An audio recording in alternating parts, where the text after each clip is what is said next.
함께 읽으신 고린도전서 1장 18절에서 25절 말씀을 중심으로 엉클어진 삶을 풀어갈 실마리 십자가라고 하는 제목의 말씀으로 잠시 은혜를 나누도록 하겠습니다.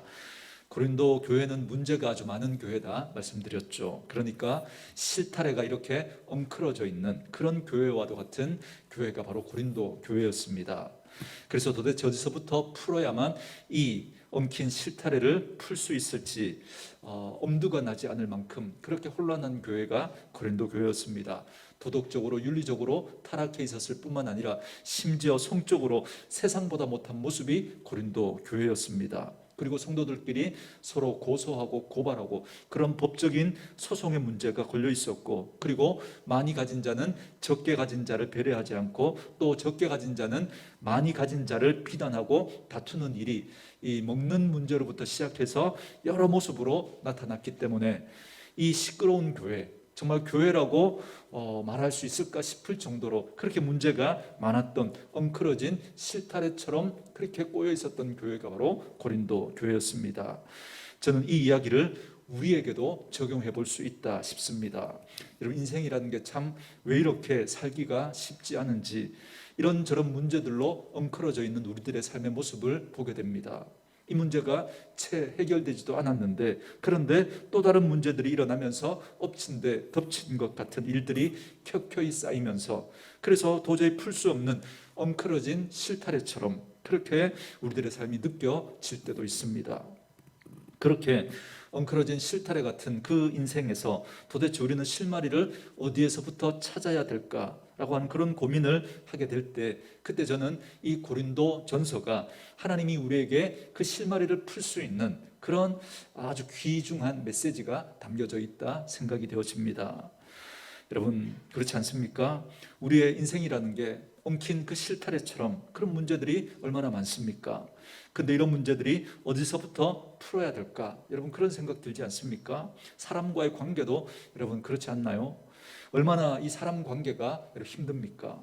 말 한마디 잘못한 것 때문에, 혹은 나는 잘못한 것도 아니에요, 그냥 아무런 생각 없이 한 말인데 그걸 또 이상하게 오해해서 듣는 겁니다.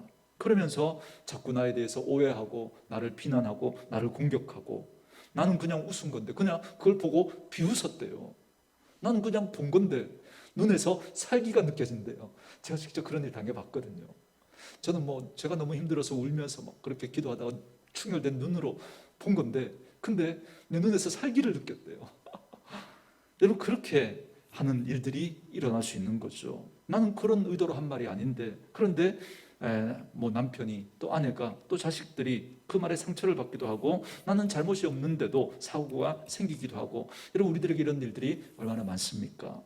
도대체 이 수많은 엉클어진 실타래를 어디서부터 풀어야 할까라고 하는 이 답답함이, 여러분, 오늘 고린도 교회의 그 수많은 문제들을 어디서부터 풀어야 할까라고 하는 그것과 유사하게 들리기 때문에, 그래서 오늘 이 고린도 전서는 우리의 삶에도 그대로 적용해 볼 수 있습니다. 그래서 하나님께서는 고린도 교회에 엉클어진 그 실타래를 풀어가면서 저와 여러분의 인생에도 도무지 우리가 어떻게 해야 될지를 모를 때, 어느 쪽으로 가야 할지를 모르고 어떤 방법을 써야 할지 모르겠고, 도대체 이 엉클어진 실타래를 어떻게 풀어야 될지를 모를 때, 이 고린도 교회에 주시는 하나님의 말씀 속에서 우리는 그 실마리를 찾을 수 있겠다 싶습니다. 그래서 지난주에 제가 여러분 이런 말씀을 드렸죠. 여러 가지 문제들이 등장하지만 고린도 교회의 진짜 문제는 하나님 앞에서 하나가 되지 못한 거다, 그렇게 말씀드렸지 않습니까? 자, 마스크를 좀 벗고 할게요. 그러니 여러분, 우리 교회도 그렇게 생각해 봐야 하지 않겠습니까? 우리 교회의 진짜 문제가 뭔가? 재정이 부족한 거, 일할 사람이 부족한 거, 아니면 좋은 프로그램이 없는 거, 아니면 일을 많이 해야 되는데 일을 잘 못하는 거, 이런저런 그런 문제들을 말할 수 있겠죠. 그렇다면 과연 그게 진짜 문제일까? 그렇지 않다는 겁니다. 정말 문제는 하나가 되지 못하기 때문에 그게 진짜 문제일 수 있다는 것입니다. 그리고 가정의 문제도 마찬가지입니다. 돈이 없어서 우리 가정이 정말 불행한가? 남편이 직장을 잃어서 경제적으로 또 어려움 때문에 우리가 불행한가? 아이가 대학을 못 가서, 아이가 취직을 못해서 불행한가? 아내가 남들보다 살림을 못해서 불행한가? 여러분, 이것으로 풀 수 없다는 겁니다. 그런 지역적인 문제들이 여러분 우리들에게 뭐 드러나기도 하겠지만, 고린도 교회의 진짜 문제가 너희가 하나가 되지 않았기 때문이다라고 말씀한다면, 여러분 우리도 한번 생각해 봐야죠. 우리 남편과 우리 아내가 정말 하나가 되고 있는가? 여러분 만약에 하나가 된다면 여러분 물질의 문제는 여러분 또 다른 방법으로 얼마든지 넘어갈 수 있거든요. 그런데 그 물질의 문제가 진짜 문제가 아니라, 그런 문제들을 대하면서 남편과 아내가 하나가 되지 못하니까 더 이상 같이 살기도 어려운 그런 마음이 우리에게 드는 것은 아닌가라고 하는 것입니다.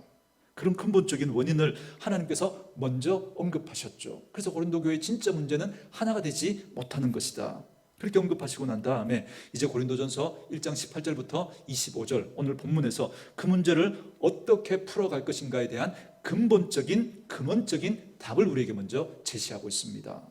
그게 오늘 본문입니다. 저와 여러분들이 읽었지만 오늘 본문을 한마디로 요약하면 여러분 어떻게 요약할 수 있겠습니까? 계속 반복되는 그죠? 단어들을 찾고 그 이야기를 통해서 핵심적으로 말하는 게 뭔지를 찾아보면 되겠죠. 뭘 자꾸 언급하세요? 네 지혜, 그죠? 그러면서 지혜를 자꾸 이야기하죠. 그러나 그 지혜를 자꾸 언급하시는 이유가 뭘까요? 세상은 자꾸 이렇게 지혜를 이야기한다, 지혜를. 그러나 여러분 우리는 뭘 얘기해야 된다 그래요? 세상은 그렇게 지혜를 자꾸 이야기하지만 우리는 뭘 이야기해야 된다고요? 제일 처음부터 나오는 게 뭐죠? 하나님의 지혜, 그죠? 그 지혜가 어디에 담겨져 있다는 거예요? 그 지혜가 십자가에 담겨져 있다는 거죠. 십자가에. 그래서 오늘 본문은 사실 십자가와 세상 지혜를 계속해서 비교하고 있는 거예요. 하나님이 제시하는 건 뭐라고요? 십자가. 근데 세상은요, 지혜를 이야기하죠. 그리고 유대인은 표적을 구하고. 그러니까 여러분 아니다, 하나님의 진짜 지혜가 십자가다라고 하는 것과 아니다, 세상 지혜가 진짜 지혜다라고 하는 이 이야기가 여러분 이 대립 구조로 이렇게 이야기되고 있는 게 바로 오늘 본문이거든요. 그러나 하나님이 제시하는 답은 뭐라고요? 세상은, 유대인은 표적을 구하고 헬라인은 지혜를 구하나, 그러나 하나님이 제시하시는 답은 뭐라고요? 십자가라는 거예요. 십자가. 여기에 우리의 큰 물음표가 있어야죠. 지금 고린도 교회에 어떤 문제가 있다 그랬죠? 도덕적이고 윤리적인 문제, 성적인 문제, 성도들끼리 고소하고 고발하고 가진 자와 가지지 못하는 자가 서로 갈등하고 싸우면서 관계가 파괴되고, 이런 문제들이 여러분 고린도 교회 안에 있단 말이죠. 그럼 여러분 이 엉킨 실타래를 풀려면 어떻게 해야 돼요? 도덕적으로 윤리적으로 바르게 살아라. 성적으로 문란하면 안 된다. 이 얘기를 해야 실타래가 풀릴 수 있는 것 아니겠습니까? 성도들끼리 막 고소하고 고발하고 이런 일들이 일어나면 그렇게 고소하지 말고 기도하면서 그렇게 풀어가라, 이렇게 이야기해야 여러분 실마리가 풀리는 것 아닙니까? 관계가 나쁘면 좀 양보하고 참아줘라, 이렇게 풀어야죠. 그런데 사도 바울은 그런 지엽적인 문제를 다루기 전에 가장 근원적인 문제 해결점을 먼저 제시하고 있다는 겁니다. 그게 뭐라고요? 십자가라는 거예요. 십자가. 그래서 제가 오늘 설교 제목을 엉클어진 삶을 풀어가는 실마리 십자가, 그렇게 잡은 겁니다. 여러분 저희도 저희 가정에 여러 가지 문제들이 있을 수 있고 개인적으로도 또 여러 가지 그런 문제들이 실타래처럼 엉켜져 있을 때 우리는 자꾸 그 지엽적인 문제에 마음을 다 쓰느라고 정말 중요하게 붙들어야 될 것을 우리가 놓치고 가볍게 여기는 일들이 있다는 겁니다. 여러분 교회로 비유해서 말씀을 드리면, 여러분 교회가 재정이 많이 어려우면 우리는 어디에 신경을 많이 쓸까요? 어떻게 하면 지출을 줄일까? 돈 나가는 데를 이렇게 줄일까? 우리는 여기부터 신경을 쓰는 거죠. 그러면서 어떻게 하면 돈을 세이브할 수 있을까? 그렇게 생각하지 않습니까? 근데 오늘 성경은 그렇게 이야기하지 않는다는 겁니다. 재정 문제가 있는데 그 재정 문제를 풀어갈 실마리는 십자가에 있다는 겁니다. 십자가에. 여러분 이게 납득이 되세요? 이게? 솔직하게 나는 지금 돈 문제가 있는데 하나님께서 그 재정 문제는 십자가의 문제로 먼저 풀어야 한다, 이렇게 말씀하는 거예요.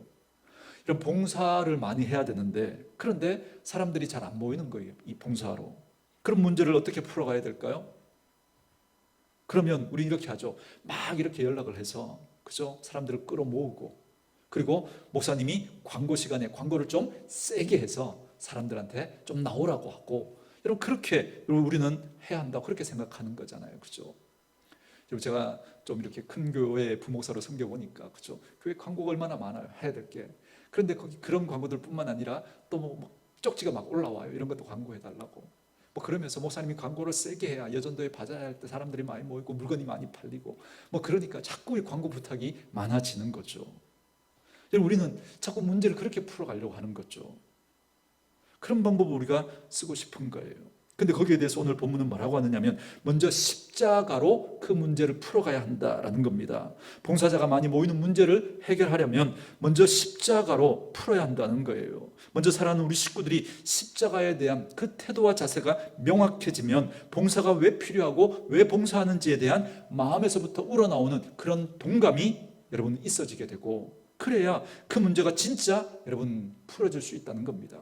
막 사람들 끌어모으고 목사님이 광고를 세게 하고 막 그렇게 해서 목사님 때문에, 사람 때문에 어쩔 수 없이 나오면 그건 반드시 또 다른 문제를 여러분 야기하게 되어 있습니다.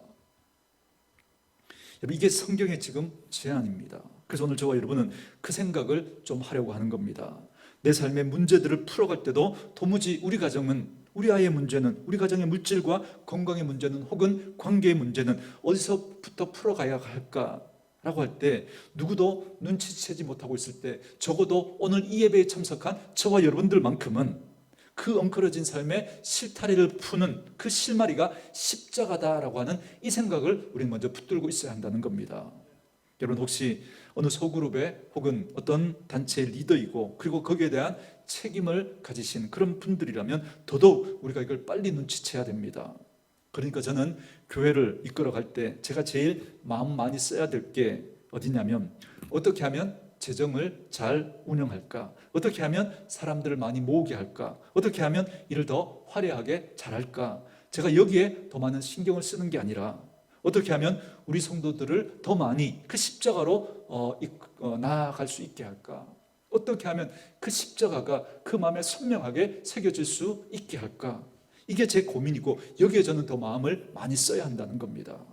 목사는 어떻게 재정을 잘 모으는 사람이 되는가, 어떻게 행사를 잘 진행하는 사람이 되는가, 그게 아니라 어떻게 하면 우리 성도들을 십자가로 인도해 드릴까, 이걸 고민하고 이걸 잘하는 사람이 되어야 한다라는 것입니다. 그리고 여러분 개인의 문제도 마찬가지라는 겁니다. 여러분 18절 말씀 한번 우리 같이 읽어볼까요? 18절 같이 읽습니다. 시작. 십자가의 도가 멸망하는 자들에게는 미련한 것이요 구원을 받는 우리에게는 하나님의 능력이라. 아멘. 그냥 핵심 두 단어만, 나머지는 다 빼고 주어하고 수로 부분만 딱 정리해서 말하면 뭐라는 거예요? 십자가의 도가 하나님의 능력이다. 그죠? 따라합시다. 십자가는 하나님의 능력이다. 이 얘기하고 싶은 거예요. 지금 고린도 교회가 성적인 문제, 재판의 문제, 관계의 문제, 먹는 문제, 가진 자와 가지지 못한 자의 문제, 뭐 여러 가지 그런 문제들로 막 혼란하게 그 어려움을 겪고 있는데, 거기에 대해서 하나님이 지금 해결점을 딱 주시는데, 그게 뭐냐면 십자가가 능력이다라는 것입니다. 그러니까 너희가 이 문제를 해결하려면 어디로 돌아와야 한다는 거예요? 십자가로 돌아와야 한다는 거예요. 십자가 앞에 나와야 결국 이 문제가 해결될 수 있다는 겁니다. 제가 늘 성경의 단어와 세상의 단어가 비슷한 게 문제라고 말씀드리죠. 그래서 성경에 있는 단어를 세상에 쓰는 그 의미를 가지고 풀려고 하니까 오해가 생기는 겁니다. 여러분, 십자가의 도, 그러니까 우리는 무슨 생각이 딱 들어요? 도를 아십니까? 할 때 그 도가 생각나잖아요. 그죠? 길 가다가 도를 아십니까? 그죠? 그렇게 이야기하는 그 단어가 생각난단 말이죠.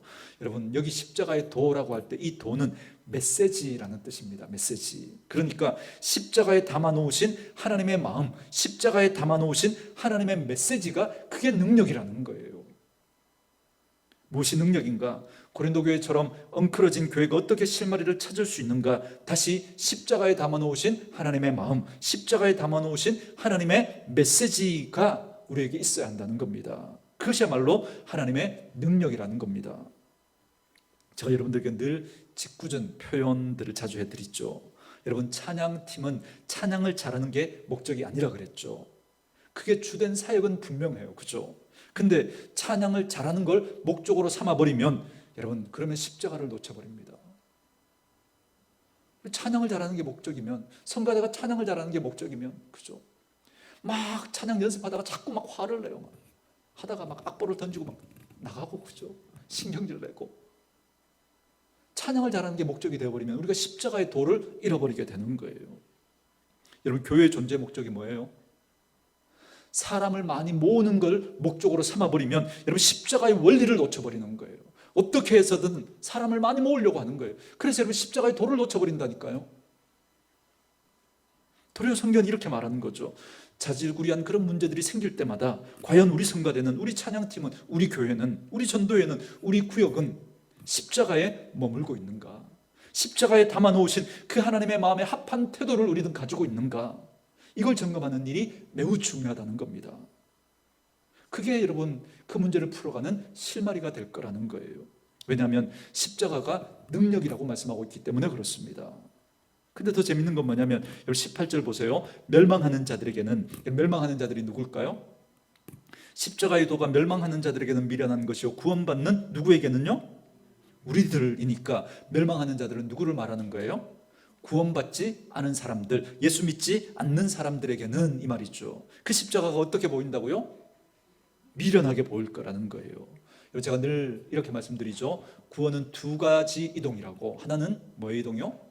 자리의 이동, 신분의 변화죠. 또 하나의 이동이 있죠. 뭐라고요? 생각의 이동. 그죠? 그런데 자리가 이동된 사람들에게도 아직 생각이 안 바뀌면 여러분 이 십자가의 도가 어떻게 보일 수 있다는 거예요? 미련하게 보일 수 있는 거예요. 이 십자가의 도가 미련하게 보인다면 그 사람은 예수 믿지 않는 사람이거나 아니면 예수를 믿는데도 불구하고 자리에 이동은 있었음에도 불구하고 아직 생각의 이동이 없는 사람에게는 이게 미련하게 보일 수 있다는 겁니다.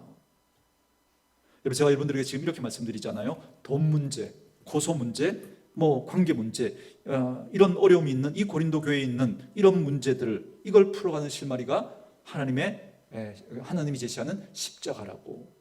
그때 우리에게 맞아, 십자가가 방법이야, 십자가가 그 문제를 풀 수 있는 진짜 실마리야, 이런 마음이 드시는지, 아니면 그것 가지고 될까요? 이런 마음이 드시는지 우리를 한번 점검해 보셔야 합니다. 우리 찬양팀의 문제, 우리 전도회의 문제, 우리 교회의 문제, 우리 구역의 문제를 해결할 때 십자가가 진짜 해결책입니다 라고 하면, 목사님, 우리 찬양팀의 문제는, 우리 전도회의 문제는 목사님이 우리 구역을, 우리 전도회를 잘 몰라서 그러는데 사실은 그게 진짜 문제가 아니고요, 그 사람이 진짜 문제입니다. 그게 문제가 아니고요, 저게 문제입니다. 여러분, 이 생각이 드는지, 아니면 정말 우리가 십자가가 진짜 이 문제를 해결하는 실마리라고 여러분 그렇게 생각이 드시는지, 여러분 한번 우리를 점검해 보라는 겁니다. 그리고 이제 우리 가정의 문제와 우리의 삶의 문제로 가져오는 거죠. 정말 나는 십자가가 하나님의 능력이라고 믿어지는가? 우리 가정의 문제, 우리 가정의 진짜 문제는 십자가라고 난 생각하고 있는가? 십자가의 방법이 다시 우리 가정의 중심으로 와야 한다고 나는 그렇게 생각하고 있는가? 아니면 이게 문제고 저게 문제고, 남편이 문제고 아내가 문제고 자녀가 문제고, 여러분 이런 문제를 붙들고 있으면 우리는 진짜 여러분 중심을 우리는 놓치고 사는 건지도 모른다는 것입니다. 그걸 한번 점검해 보라는 거예요. 여러분, 너무 무서운 말씀은 이겁니다. 멸망하는 자들에게는 십자가가 어떻게 보인다고요? 미련해 보인다고요. 여러분, 미련해 보인다는 게 뭐예요? 그 방법 가지고는 안 된다는 거죠. 그 방법 가지고는, 그 방법, 그런 식으로는 이 문제 풀 수 없습니다. 그래서 목회가 안 됩니다. 그래서는 목회가 안 됩니다. 그래서는 성가대가 해결이 안 됩니다. 그래서는 찬양팀의 그 문제가 해결이 안 됩니다. 그렇게 해서는 전도회가 해결이 안 됩니다. 그렇게 해서는 우리 교회의 이 문제 절대 해결이 안 됩니다. 그래서 우리 가정의 문제, 그렇게 해서는 우리 가정의 문제 절대 해결이 안 됩니다 라고 하는 그 판단이 우리에게 든다면, 여러분 그게 십자가가 미련하게 보인다라고 생각하는 그 사람들의 모습이라는 거예요. 그런데 성경은 뭐라 그래요? 십자가가 뭐라고요? 하나님의 능력이라고요. 제가 왜 엉클어진 삶을 풀어가는 실마리 십자가라고 이런 제목을 이렇게 잡았냐면, 우리가 일상을 살다가 이런 늘 그런 마음이 들기 때문에 그래요. 성도님들의 안타까운 사연을 들으면 제가 그 문제를 막 이렇게 해결해 줄 수 있는 능력이 있었으면 좋겠다, 이런 마음이 들 때가 참 많았거든요. 제가 언젠가 말씀드렸죠. 법적인 소송 문제로 이렇게 얽혀있는 분이 있으면 내가 변호사면, 그래서 법적으로 그들에게 다 이거 제시해 줄 수 있으면 참 좋겠다.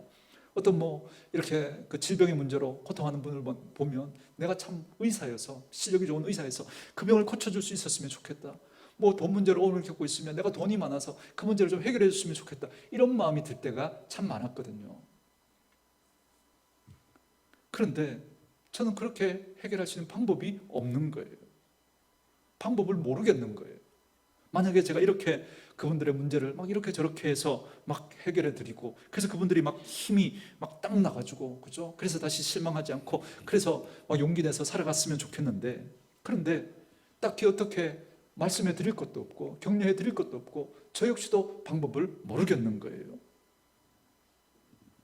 그런데 성경은 너무나 선명하게 얘기하는 거예요. 고린도 교회의 그 자질구레한 그 모든 엉켜진 그 실타래를 풀어가는 실마리는 여기서부터 풀라는 거예요. 여기서부터 그 십자가의 도를 다시 마음속에 새기라는 겁니다. 저는 우리 사랑하는 오늘의 교회도, 우리 교회에 소속된 모든 공동체도, 그리고 우리 식구들도 다시 십자가가 하나님의 능력임을 믿는 믿음이 있기를 주의 이름으로 축원합니다. 그래서 혼란스러울 때는 다시 십자가로 돌아가라는 거예요. 십자가 밑에 머물러 보는 거예요. 십자가 밑에서 나를 생각해 보는 거예요. 십자가 밑에서 하나님을 생각해 보는 거예요. 십자가 밑에서 피 흘리신 그 예수님의 사랑을 생각해 보는 거예요. 그 보혈의 공로로 새 사람이 된 나를 다시 한번 생각해 보는 거예요. 그런 내가 이런 말을 해도 되는가? 그런 내가 이런 표정을 지어도 되는가? 그런 내가 이런 마음을 먹고 살아도 되는가? 그런 내가 정말 보이고 있는 이 태도가 과연 적합한가?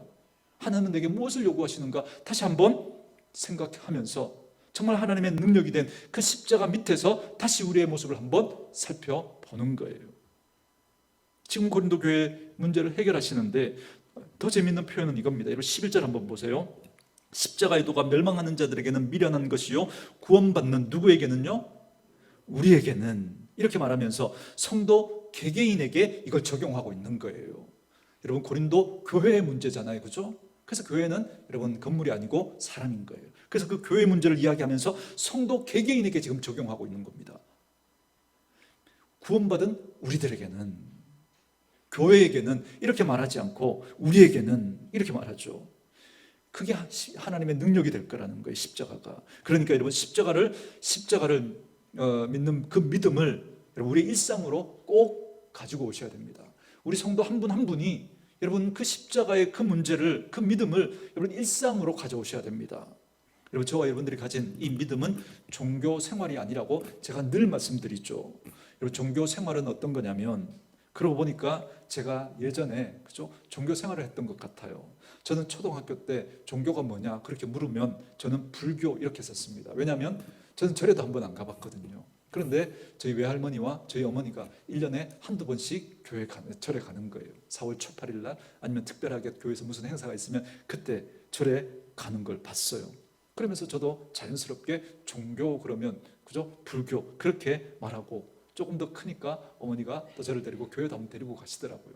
절에도 데리고 가시는 거예요. 그래서 절에 가서 그죠? 뭐 어머니 따라서 하기도 하고 그렇게 했습니다. 제가 왜 믿음을 종교가 아니라고 얘기하냐면, 우리는 예수님을 믿는 순간 내가 어디에 참여하는 것으로 나를 설명하는 게 아니라고 말씀드리죠. 내가 어머니가 절에 가니까 나도 어머니 손잡고 절에 가봤으니까 그래서 나는 종교 그러면 불교 이렇게 적었거든요. 이게 종교 생활이거든요. 그게 아니라 내가 어디에 참여하고 있는가 이것으로 설명하는 게 아니라, 내 존재가, 내 안에 성령님이 오시고 내 안에 하나님의 영이 거하시면서 이제 내가 다른 사람으로 사는 거예요. 어디에서요? 교회에서든 일상의 삶에서든 어디서든 나는 이제 예수님을 내 마음에 모신 사람으로, 하나님을 내 마음에 모신 사람으로 어디에서든지 나는 그 존재로, 달라진 그 존재로 다른 삶을 사는 거예요. 그게 여러분 믿음입니다. 그래서 여러분 제가 예배를 늘 두 가지로 여러분들에게 정리해드리죠. 하나는 어떤 예배요? 받는 예배. 그리고 또 하나는 드리는 예배가 있습니다. 오늘 우리가 이렇게 모여서 드리는 이 예배는 무슨 예배예요? 드리는 예배예요? 받는 예배예요? 받는 예배죠. 받는 예배. 그래서 여러분들은 무슨 일이 있어도 여러분 받고 돌아가셔야 됩니다. 하나님의 은혜를 받고, 하나님이 주시는 능력을 받고, 하나님이 주시는 말씀을 받고, 하나님의 가치의 그 원리를 받고 여러분 돌아가셔야 합니다. 여러분 그래야 우리가 일상에 돌아가서 거기서 여러분 드리는 예배의 삶을 살아갈 수가 있는 거예요. 여기서 아무것도 받고 돌아가지 않잖아요. 그러면 여러분 가서 여러분 우리가 드릴 게 뭐가 있어요? 받은 게 없는데. 그래서 우리는 우리의 삶의 자리에서 우리의 달라진 말투로 드리는 예배, 우리의 바뀐 표정으로 드리는 예배, 우리의 삶을 대하는 자세가 바뀐 그 예배로 행복한 가정을 만들어서 드리는 예배, 직장에서 인정받는 예배, 세상 사람들에게 참 믿을 만한 사람이다, 참 함께하고 싶은 사람이다, 참 착한 사람이다, 참 그런 칭찬을 들을 수 있는 매력 있는 그리스도인으로, 그렇게 여러분 우리의 삶으로 드리는 그런 예배가 있어야 하는 거죠. 근데 우리는 어떤 식으로 사느냐면 일단 그저 일상에서 거기서 다 망치고 와요. 다 망치고. 이런 망친 사람의 드리는 예배의 특징이 뭔지 아세요? 기도를 하는 걸 보면 알아요. 어떻게 기도해요? 알고 지은 죄, 모르고 지은 죄 다 용서해 달라고. 왜요? 거기서 망쳤으니까. 거기서 망쳤으니까. 그래서 오늘 내가 하나님 앞에 예배드리고 찬양하고 기도하고 헌금도 드리고 봉사도 하고 그러면서 퉁치려고 하는 거예요. 내가 여기서 망쳤으니까 오늘 여기서 내가 하나님 앞에 예배드리고 찬양을 드리고 기도를 드리고 헌금도 드리고 봉사도 드리고 드려서 퉁치고 다시 일상에 가서 뭐 하겠다는 거예요? 또 망치겠다는 거예요. 망치고 와서 또 퉁치고. 여러분 이게 우리의 모습 아니냐는 거예요. 이게 우리 자꾸 이렇게 거꾸로 하는 거죠. 여기서 받은 게 없어요. 여기서 그냥 퉁치려고, 그죠? 다 드리고 그냥 갔으니까. 여기서 받은 게 없으니까 가서 어떻게 무슨 힘으로 여러분 그 일상의 삶에서 우리는 드리는 예배를 살 수 있겠습니까? 저희 교회는 어떻게 예배를 드려요? 이 예배당에 와서 뭐 하자고요? 받고 돌아가자고요. 받고. 자꾸 하나님 앞에 드리려고 하지 말고 하나님께 받는 거예요. 받는 거. 은혜를 받고 위로를 받고 힘을 받고 하나님의 원리를 받고 하나님의 가치를 받고, 그래서 어디로 가자고요? 이제 일상으로 그 삶의 현장으로 가서 우리의 삶으로 하나님의 자녀다운 그 삶을 드림으로 우리의 삶이 하나님 앞에 드려지는 제사가 되게 하는 거예요.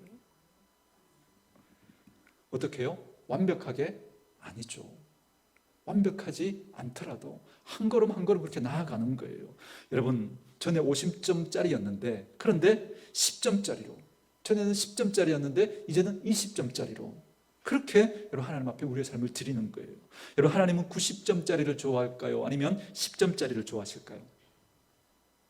우리 업계에서는, 그죠? 우리들끼리는, 그죠? 하나님이 90점짜리를 좋아하실 것 같아요? 10점짜리를 좋아하실 것 같아요? 90점짜리를 좋아하실 것 같다. 우리는 이렇게 생각하잖아요. 그죠? 그러나 여러분 그렇지 않아요. 여러분 제가 언젠가 이런 비유를 해드린 적이 있을 것 같은데, 여러분 만약에 어떤 부모에게 자녀가 있는데 그 자녀가 이렇게 질병을 앓아서 온몸을 움직일 수 없는, 그 전신 마비가 와서 움직일 수 없는 거예요. 1년을 넘게 그렇게 간호를 했는데도 눈동자 하나 그렇게 움직이지를 못하는 겁니다.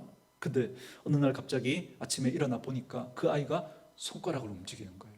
그러면서 이렇게 눈동자를 움직여서 의식적으로 엄마를 쳐다보는 거예요. 그리고 그 엄마가 그걸 보고 기쁠까요? 안 기쁠까요? 에이, 다른 애들은 뛰어다니는데요. 다른 애들은 뭐 그저 엄마를 위해서 설거지를 해주는데요. 그 손가락 하나 움직이고 그 엄마를 쳐다본 거, 그게 뭐 대수라고요? 여러분 이렇게 말할 수 있을까요? 그렇지 않죠. 그 엄마에게는 그 아이 손가락 하나 움직이고 의식적으로 엄마를 쳐다본 것 하나, 그것만 해도 기적입니다. 너무너무 기쁜 거죠. 우리 하나님이 여러분 그렇다는 겁니다. 그래서 우리에게 소망의 끈이 생기잖아요. 그죠? 저와 여러분이 5점짜리였는데 근데 우리가 10점이 되잖아요. 그러면 80점짜리가 90점 되는 것만큼이나 그 이상으로 하나님은 너무너무 기뻐하고 감사하고, 그렇죠? 그렇게 좋아하신다는 거예요. 여러분 이렇게 분별하셔도 여러분 틀림이 없습니다.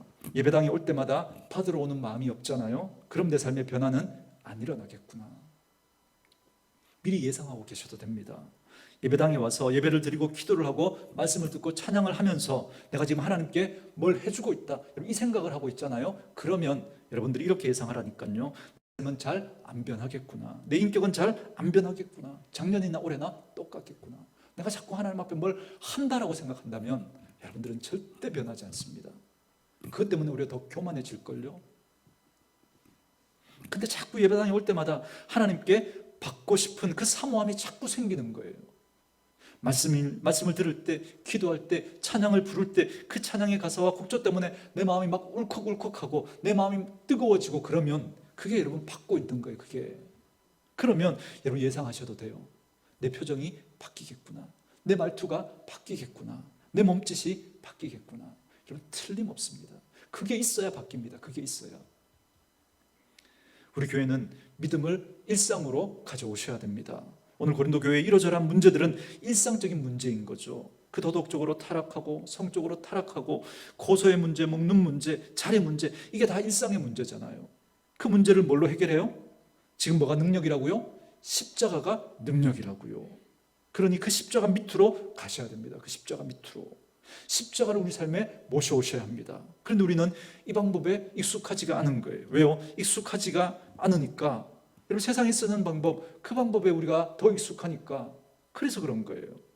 저 이제부터 19절부터 읽어드릴게요. 기록된 바 내가 지혜 있는 자들의 지혜를 멸하고 총명한 자들의 총명을 폐하리라 하였으니 지혜 있는 자가 어디 있느냐? 선비가 어디 있느냐? 이 세대의 변론가가 어디 있느냐? 하나님께서 이 세상의 지혜를 미련하게 하신 것이 아니냐? 21절요. 하나님의 지혜에 있어서는 이 세상이 자기 지혜로 하나님을 알지 못하므로. 절대 세상은 여러분 자기의 지혜로 누구를 알 수 없어요? 하나님을 알 수 없어요. 아무리 지혜로워도 하나님을 모른대요. 세상의 지혜로는 하나님을 모르니까 하나님의 능력을 가질 수 없다는 거예요. 세상은. 그 뒤에 계속 읽어갑니다. 하나님께서 뭐에 미련한 것으로? 전도에 미련한 것. 그래서 세상 사람들이 저게 미련한 거야 라고 말하는 그 방법으로, 하나님의 말씀을 전하는 그 방법을 통해서 하나님이 어떤 자들을 구원하기를 기뻐하신다고요? 하나님이 전도에 미련한 것으로 누구를요? 믿는 자들을 구원하시기를 기뻐하신다, 이렇게 말하죠. 그러니까 지금 이렇게 말하는 거예요. 너희가 그 방법에 익숙하냐 이걸 묻는 게 아니라 그걸 믿어야 한다는 거예요. 뭘 믿으라고요? 십자가가 능력이다 라고 하는 그걸 믿어야 한다는 겁니다. 그걸 믿는 자들을 하나님 구원하시기를 기뻐하신다는 거예요. 이게 하나님의 방법이라는 겁니다. 저도 지금 미련한 이야기를 하고 있는 거잖아요. 여러분의 가정의 돈 문제를, 여러분의 그 사람과의 그 관계 문제를 풀어가야 될 그 문제들의 진짜 실마리가 제가 지금 뭐라고 이야기하고 있어요? 십자가라고. 제가 지금 제대로 말하고 있는 거 맞죠? 지금 성경이 지금 이 이야기를 하고 있는 거잖아요. 이게 미련해 보여요? 안 미련해 보여요? 아니, 돈 문제를 해결하려면 목사님 잘 몰라서 그러는데 사실은 이렇게 해야 되는 겁니다. 이 생각이 드시지 않습니까? 사실 이렇게 여러분들에게 말씀드리는 제안에도 정말 그 방법 가지고 될까? 그런 마음이 여러분 들기도 한단 말이죠. 정말 이 십자가의 방법으로 정말 그 문제가 해결될까? 그래서 하나님이 우리에게 뭘 요구하시는 거예요? 믿음을 요구하시는 거죠. 믿음을. 여러분 다 이해되어지고 다 이게 여러분 정말 뭐 이렇게 우리 이성적으로 그렇게 하나님이 그렇게 한다면 우리에게 하나님이 굳이 믿음을 요구하실 이유가 어디 있어요? 그렇죠? 그런데 성경은 계속해서 우리에게 뭘 요구해요? 믿음을 요구한단 말이죠. 그게 여러분 우리 생각으로는 이해가 되지 않는 거예요. 미련해 보이는 거예요. 어리석어 보이는 거예요. 그래서 하나님은 우리에게 믿음을 요구하시는 거예요. 그래서 믿음이 능력이 될 거라는 거예요. 그 믿음과 관련된 구절 한번 찾아볼까요? 여러분 본문을 표시하시고 요한복음 6장 28절 29절로 한번 와보시기 바랍니다. 요한복음 6장 28절 29절.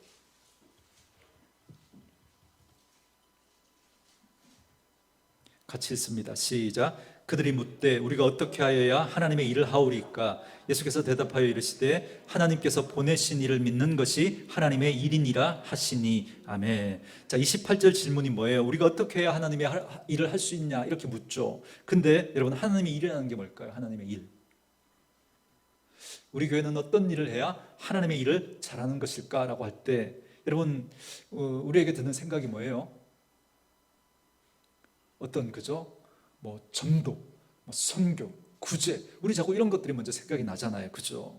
근데 예수님이 언급하신 가장 선명한 표현이 여러분 29절에 있습니다. 뭐라 그래요? 하나님께서 보내신 일을 뭐 하는 거라고요? 믿는 거라고요. 따라하겠습니다. 믿는 것이 하나님의 일이다. 그러니까 예수님을 잘 믿는 게 하나님의 일이라는 거예요. 근데 우리 업계에서는 어떻게 생각해요? 내 손과 발을 움직여서 일하는 게 그게 일이라고 생각하는 거죠. 근데 진짜 하나님의 일이 뭐냐면 예수님을 진짜로 잘 믿어드리는 그게 하나님의 일이라는 겁니다. 오늘 십자가의 도도 마찬가지라는 거예요. 그걸 믿는 자들을 하나님이 구원하시기를 기뻐하신대요. 지혜로운 사람 말고. 그러면 이 말은 이제부터 우리는 세상에서 제일 어리석어야 된다는 말인가? 그 말이 아니에요. 그 말이. 그 얘기를 하는 게 아니죠. 진짜 우리에게 하나님의 능력이 되려면 우리에게 뭐가 필요하다는 거예요? 믿음이 필요하다. 이걸 지금 이야기하고 있는 거예요. 조금 더 보겠습니다. 요한복음 11장 40절 몇 장 넘기셔서 11장 40절 찾으시고 여러분 그 말씀에 밑줄 쳐놓으시기 바랍니다. 요한복음 11장 40절 우리 같이 한번 읽을까요? 읽습니다. 시작. 예수께서 이르시되 내 말이 네가 믿으면 하나님의 영광을 보리라 하지 아니하셨느냐 하시니. 아멘. 뭐라 그러셨다고요? 네가 뭘 하면? 믿으면 뭘 볼 것이다? 하나님의 영광을 보게 될 것이다. 그러니까 지금 우리에게 뭘 요구하고 있는 거예요? 여기서도 믿음을 요구하시죠. 믿음을. 어떤 것에 대한 믿음을요? 하나님에 대한 믿음, 예수님에 대한 믿음, 예수님의 말씀에 대한 믿음, 예수님의 그 십자가에 대한 믿음을 우리에게 요구하고 계신 거예요. 한 구절 더 보고 다시 본문으로 오겠습니다. 요한일서 5장, 성경 급한 끝부분입니다. 요한일서 5장 393쪽 그간입니다. 요한일서 5장 4절과 5절입니다.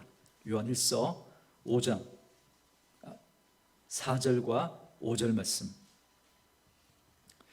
찾으셨으면 우리 한 목소리로 같이 읽습니다. 시작.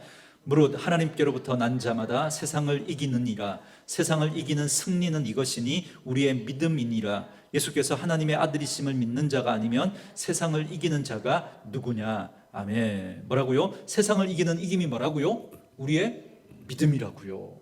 그러면서 하나님이 말씀하시잖아요. 예수님께서 하나님의 아들이심을 믿는 자가 아니면 세상을 이길 자가 누가 있겠냐는 거예요. 그런데도 만약에 우리에게 엉클어진 그 우리들의 문제를 풀어갈 실마리가 십자가가 능력이다라고 그렇게 말씀하시는데도, 그런데도 우리가 그 방법을 안 쓰게 되면, 그 십자가의 방법을 우리가 안 붙들면 우리는 세상의 지혜로 이 문제를 풀어가는 그런 사람이 되고 말 것입니다. 다시 본문으로 여러분 오세요. 이제 말씀 마무리하겠습니다.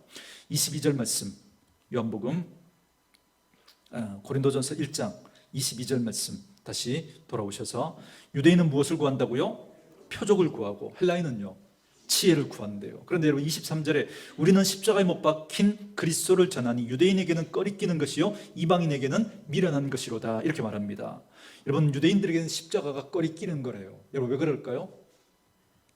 왜 십자가가 꺼리끼는 걸까요? 십자가는 뭘 가리키는 거예요? 예수님을 가리키는 거죠. 예수님을. 그런데 유대인들은 예수님을 어떻게 생각한 거예요? 메시아가 아니라고 생각했어요. 왜요? 그들에게는 그 예수가 꺼리끼었기 때문에 그래요.